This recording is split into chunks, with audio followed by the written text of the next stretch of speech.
What's up, guys? I'm Ray, and this is my YouTube channel, Xbox Ready, where I talk about everything going on in the world of Xbox. And when I say everything, I mean everything. I talk about the good stuff, the bad stuff. And today, unfortunately, we are going to be talking about the bad stuff. You see, it's been a few years since Microsoft completed their buyout of ZeniMax Media, the parent company of studios like Bethesda, id, and so many others. After the down years of the Xbox One, it seemed that Microsoft really positioned themselves to have Xbox be a must-buy product, especially for console gamers who didn't want to miss out on any Fallout or Elder Scrolls games. The Bethesda acquisition was supposed to mark a turning point for Xbox as a brand, but 3 years in, and it's a little bit more complicated than that. You see, since Bethesda, the game studio, has been working on Starfield, we're still years away from an Xbox exclusive Fallout or Elder Scrolls game. Which is crazy because this teaser came out in 2018, 6 years ago. People got their college degrees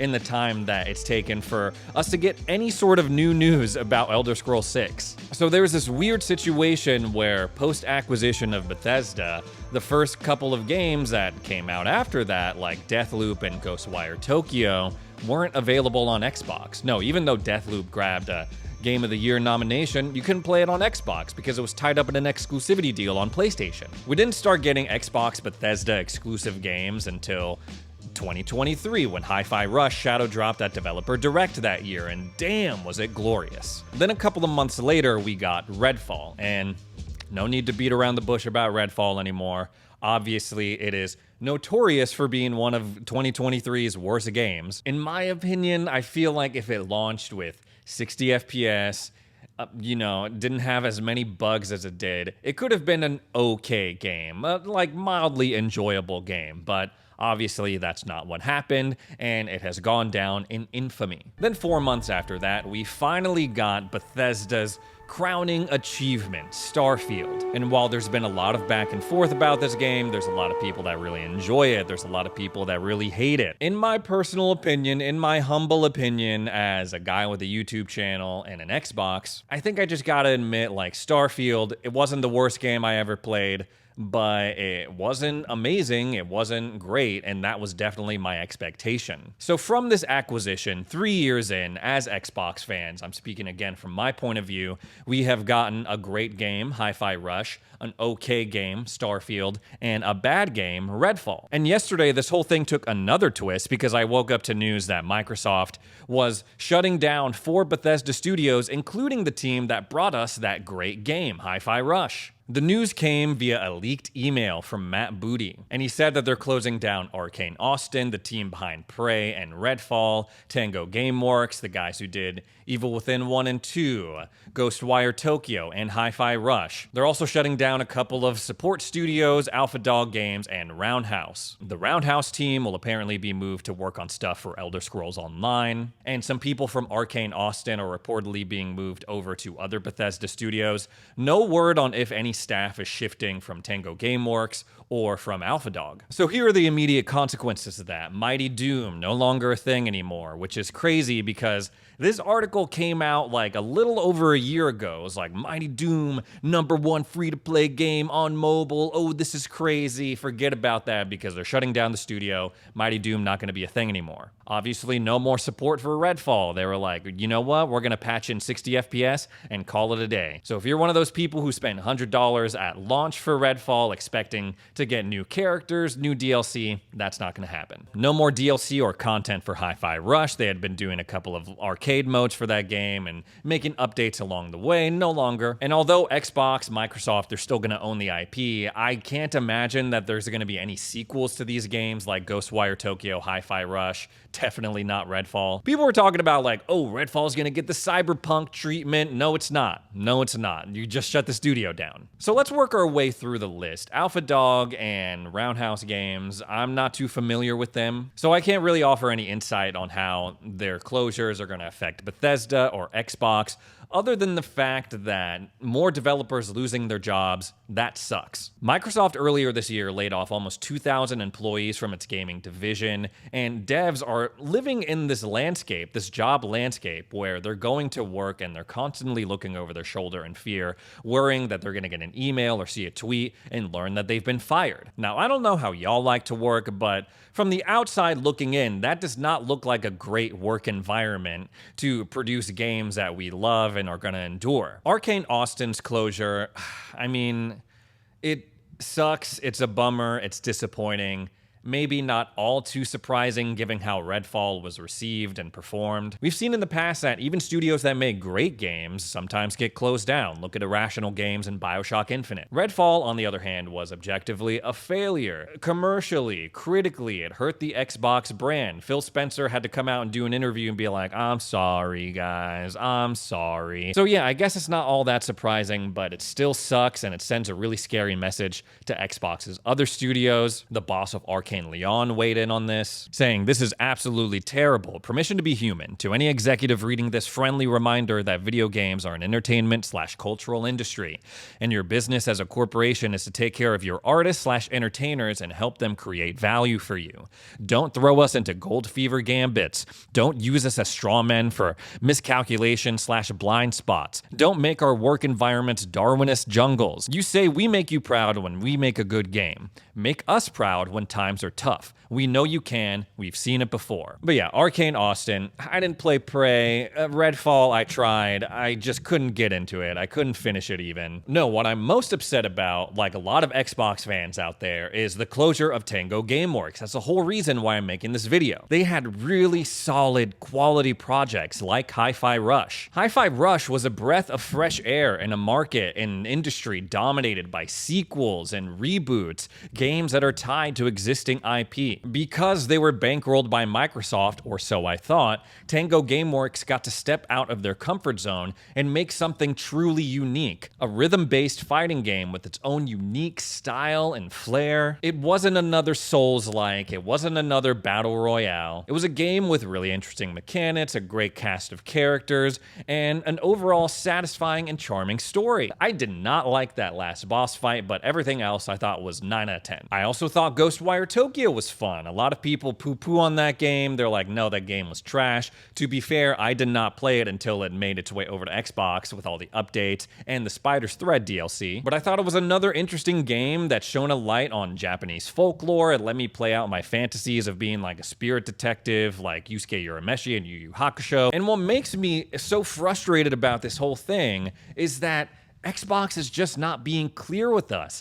Destin recently, like a couple of weeks ago, made a whole video about this. They say one thing and then they do another. Why are people confused and hurt that the studio behind Hi-Fi Rush is closing? Well, because people like Aaron Greenberg went onto Twitter and said stuff like this. Oh, it was a breakout hit. It was a huge success in all of our metrics. So if it was such a big success, why are you killing the studio behind it? When they told us that they were porting over Hi-Fi Rush, Grounded, Pentiment, freaking Sea of Thieves to other consoles, they told us, they were like, well, it's because these games reach saturation on Xbox, and we want to continue seeing if we can make a further investment in them by bringing them to other platforms, but they're not making an investment into Tango Gameworks or Hi-Fi Rush. They're doing the opposite of that. They're shutting it down. They're killing support. I don't know the final numbers of how well Hi-Fi Rush sold.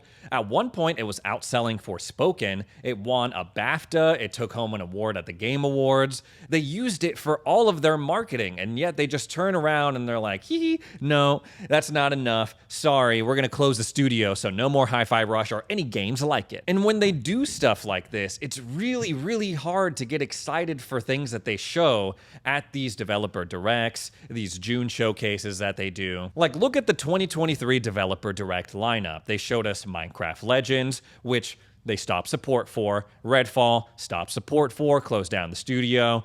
Hi-Fi Rush, stopped support for, closed down the studio, and Forza Motorsport.